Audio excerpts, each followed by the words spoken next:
I'm Cheryl Barnes from Golden Threads, and I'm here to talk to you today about planning the quilting on your quilt top. I know that many of you probably have a stack of quilt tops that you've finished and they're lovingly folded up in your cabinets or in your sewing room, and I'm not going to make you go back and count them, but I know that some of you have quite a few. And one of the reasons why that you don't quilt your quilt tops after you finish piecing them is because you're not sure how to quilt them. And so I'm here today to give you a couple tips on how to plan your quilting. I call this process auditioning, and I use designs from the Golden Threads collection, and I also use the Golden Threads Quilting Paper. So this old quilt top that I have hanging up here, I actually purchased several years ago at Paducah, and I love it because it is so confusing to the eye that it helps quilters when they look at it to see, now where would you put a quilting design on this quilt? When you look at it, maybe your eye is focusing on this area, which is almost like a weird little pinwheel, and that's not really the quilt block either. Some quilters will look at this top and they'll see this circle right here, and that's not really the quilt block either. What the quilt block is actually right here. And so one of the first things that you should do when you're planning your quilting is decide where you're going to put your quilting design, and then try and choose designs that fit the style of your quilt.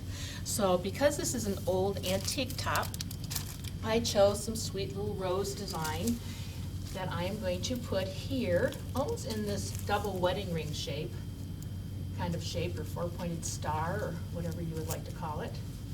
And that would look really nice in that area right there.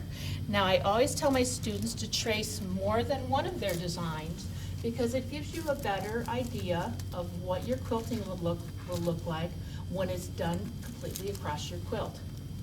So once you get two of those up there, you can see that there's a melon shape in there that you also have to fill. So look for a design that has some of the same elements as the first one.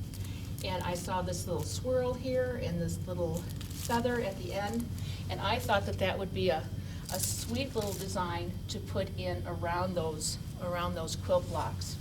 So I'm going to put another one up here so you can get the idea of what it would look like if you were to do this across your quilt. So you can see that this design here would follow this here and create a sashing across your quilt. Now imagine what this would look like if the back of your quilt was just plain muslin. It would almost be like a whole cloth quilt. It would just be beautiful with this quilting done this way. Let's take another look at this quilt, and let's do it quilted block by block like this. Okay, so I have chosen a design from the Best of Shirley Thompson's, and I chose this quilting pattern because it added some interest to the center of the block and also filled in the whole block really, really nicely. And again, I traced a second one so that you could see, let me turn this over, what your quilting would look like if they were right up next to each other. And then you can see the secondary design that forms here when you put those two blocks up next to each other, and that just adds a little side interest to your quilting. So these are some ideas of where to start with your machine quilting. Hang up your quilt top, look at the areas where you want to put your quilting designs, and then start pulling designs. Now I'm going to take this quilt top down and show you another quilt underneath, and we're going to continue to audition designs for this particular quilt. And you will notice, I don't know if you can notice this on YouTube, but this actually is a quilt that is made out of paper, leading to a new paper piecing method. No, I'm just joking. But we made a quilt top out of paper for this YouTube today. And so this obviously is an Ohio star. Now think back to the first quilt top to where we talked about where would you put your quilting. Obviously, this is your quilt block here, so you could put a design right over here. You can fill this white area with a pattern. You can put a design in here. This can become a sashing. You can do edge-to-edge quilting on this quilt top, so there's all different ways to quilt this top. So let's pretend some scenarios here. Let's say that because this is a pretty little pink top, that we want to quilt it and we're going to give it to a little girl. And so we want the quilting to be simple and we want it to be feminine. So in the Quilting Dot to Dot book, I found this wonderful little flower. And so I thought I'm going to try putting that there, and then I will put another one here to get the full effect. And that would be a nice start to a quilting plan for a little girl. But where my eye goes is to the center of the Ohio stars. Like you just need a little bit more quilting on there so that it doesn't bubble on you and you don't have to do a whole lot of stitching in the ditch. So if you use the same design, you could have chosen a butterfly or a ladybug to put in there, but I just chose to repeat the flower in a different design. There's no right or no wrong, just do what appeals to you. And we have a quilting plan coming together there. Now, if you look across the top of the quilt, there's some areas there where we don't have a border, but we still need to fill those little half squares with patterns. So again, I've used the flower design. So I can put my design this way, or I could put the petals this way. Now, some of you are going to like the flowers, the petals this way, and some are going to like it this way. There is no right and there's no wrong. Do what you like. Somebody else is probably sitting out there saying, why don't you flip and flop them? And I was ready for you so that we can flip and flop across the quilt. And you can see that that just adds a little bit of movement and whimsy to the quilt top.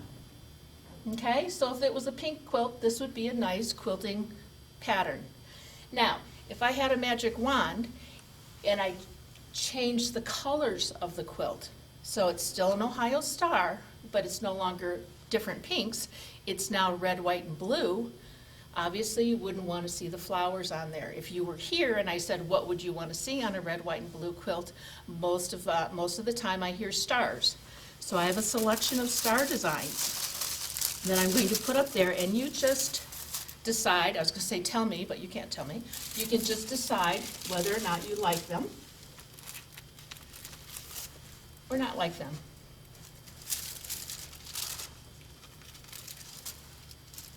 And I bet you're all sitting out there, and as I put one of these up, you go, ooh, I don't like that one so much. And another time I'm putting one up, and you're going, yeah, I think I like that one. Okay, so here's a variety of different stars. Okay, one of the reasons why I chose a variety is so that you realize that you already know how to do this auditioning process.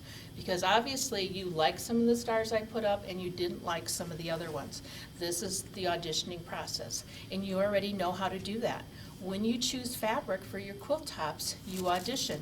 You do light fabrics, medium, dark, small, large, and medium prints, and you try fabrics until you find the ones that you like. So don't be afraid of choosing quilting designs, because you will like them when you know them. Quilters have opinions, I have found out, and so you will too have an opinion about your quilting designs. Now, I'm going to take my magic wand one more time, and I'm going to change the color of this quilt, and now it's a summer quilt. And the colors are watermelon and tangerine and yellow and all those wonderful warm colors of summer. And if you look up here, think about which designs that you would use on a summer quilt like that. Now, a lot of quilters, when I have showed them this, would have chosen the flower, which would be wonderful with variegated thread. Some people, this is a favorite when I do my classes for a summer quilt. But in the Quilting Dot to Dot book, I also have this great little quilting design. And he just says fun summer quilt to me. This would have been completely appropriate on that color quilt. This would be appropriate on the quilt, and so would this. So don't be afraid of choosing quilting designs. Just choose what appeals to you, and then you will look forward to doing your quilting and also like the quilt when it's done. Now, pretty much what I have done so far is stayed in these squares. So I'm going to take these down, and I'm going to look at a different area of the quilt that you'll be able to put quilting designs. So bear with me for a minute as I take these down. I'm not going to take them all down.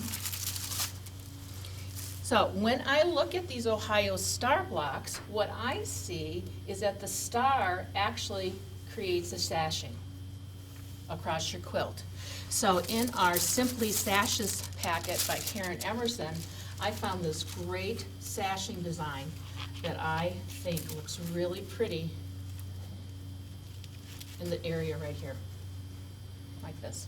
Okay, now obviously you're going to have to fill in around that sashing, so I made a cornerstone from the center of the quilting design, and we'll be able to put that there, right? Can you get the idea of what that quilt would look like if it was quilted with those designs? It would be very pretty. Totally different looks than the other designs. No right, no wrong, it's just what you like. Now, I'm going to play with this pattern a little bit because I want you to look at your quilting designs and play with them. So we can use this design this way, or I can actually take this pattern and turn it like this. Now you're filling the whole quilt block, but the design itself, while it was designed to be a sashing, creates a cross hatching, so that as you would quilt this block across your quilt, it would create a visual line of sashing that went vertically across your quilt. So that would be another way to quilt this quilt top. Totally different look, totally different feel. Now also, covering up this one quilt block here is another design. Let's look at it this way. Get this centered. And I chose this design to cover this Ohio star block because I liked what it did in the center. It added some interest there, and it also brought a design element out into the corner.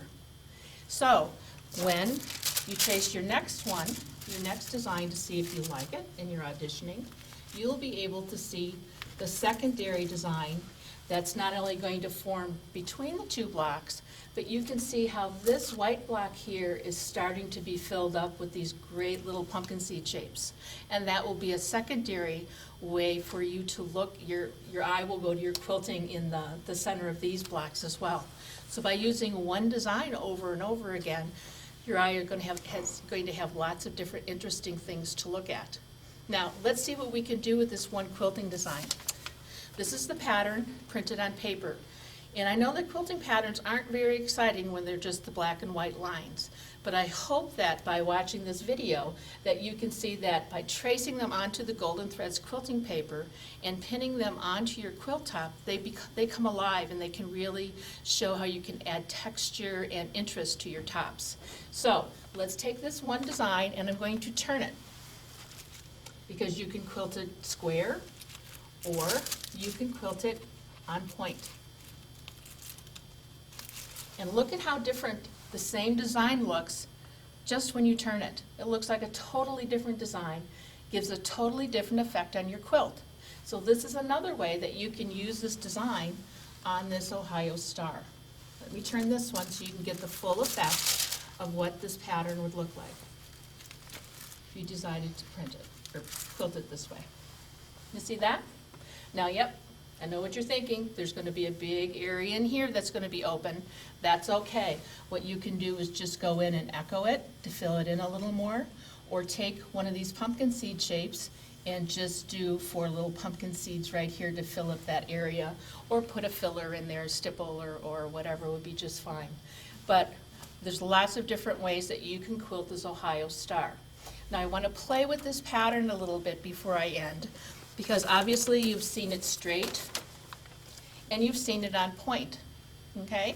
I want you to get the most value out of your quilting designs that you can. So if you were quilting a quilt and you needed a half square or a setting triangle, you could fold your quilt block like this and get a setting triangle. More use for your pattern. If you had a wide border, or if you needed a border pattern, you can fold it corner to corner, and now you have a border pattern that you can use. If you fold it again, you have another little motif that you could put into a block on point. And if you had a wide border, you could actually take your 2 triangles like this and fill in a wide border. So all of this from one quilting design. So I hope that you have been inspired to pull some of your quilt tops out hang them up on your wall, and begin playing with them with some quilting designs.